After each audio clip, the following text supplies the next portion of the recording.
On finit cette édition en ouvrant une page de culture et plus précisément de théâtre, mais pas n'importe quel théâtre, puisqu'on va vous parler maintenant d'improvisation avec une comédienne de la Lima, Laure Navzigère. Bonjour. Bonjour. Alors, vous êtes joueuse à la Ligue d'improvisation angevine. C'est une association qui existe depuis maintenant 1994. Elle regroupe 70 adhérents. Mais pour commencer, est-ce que vous pouvez nous parler un petit peu de l'improvisation, comment le mouvement est né ? Disons que l'improvisation est née, donc, comme vous l'avez dit, au Québec dans les années 80 par deux personnes qui s'appellent Leduc et Gravel. Et donc, en fait, ça s'est propagé outre-Atlantique. Et puis, donc, les premières ligues en France, je pense que la Lima, c'est une des premières ligues, 94. C'est là que ça a commencé à se démocratiser. Alors, il existe différentes formes d'improvisation. Il y a le cabaret et puis le match. C'est la forme que vous utilisez peut-être le plus souvent à la Lima. On va voir des images de votre match d'hier soir. C'était au Broadway Café pour le climat. C'est un championnat interne. Alors, quelles sont les règles qu'il faut respecter lors d'un match ? Alors, il y a beaucoup de règles à respecter. C'est vrai que c'est un peu comme un sport. Ce qui est important, c'est surtout bien écouter l'autre, bien se regarder pour comprendre ce qui se passe et puis essayer de faire avancer les histoires. Voilà, c'est les principales règles, je dirais. S'écouter, faire attention à l'autre, se laisser parler et accepter les propositions qui viennent, quoi.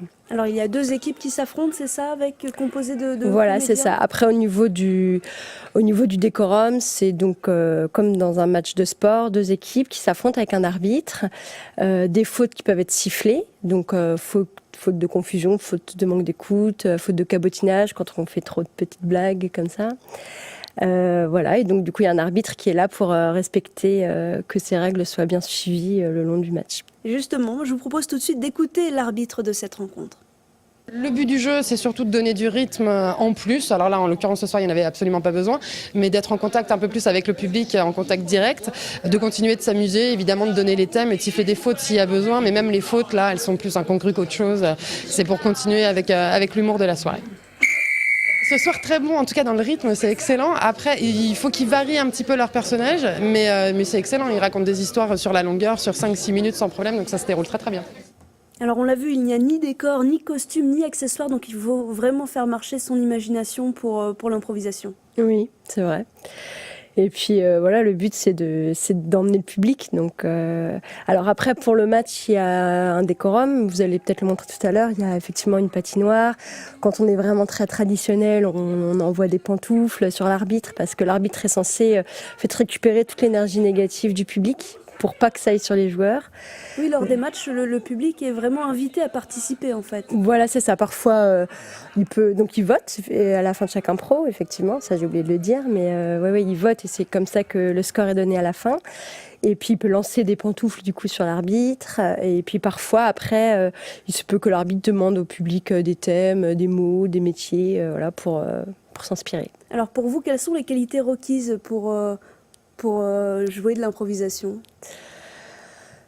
Je pense pas qu'il y ait vraiment de qualité requise. Je pense que tout le monde peut en faire et qu'on pense que c'est très difficile parce qu'on ne se doute pas que, en fait, il faut juste, faut pas réfléchir et y aller et faire ce qu'on pense faire, quoi. Et à titre personnel, vous, qu'est-ce qui vous a motivé lors de ces cours, à vous inscrire à ces cours ? Alors moi, c'est vraiment par hasard, une amie qui m'a dit qu'elle en faisait, donc j'ai rejoint et puis ça m'a beaucoup plu parce que c'est très sympa, il n'y a pas de texte à apprendre, mais on découvre beaucoup des partenaires avec qui on joue, on développe effectivement une aisance à parler en public, ça c'est sûr.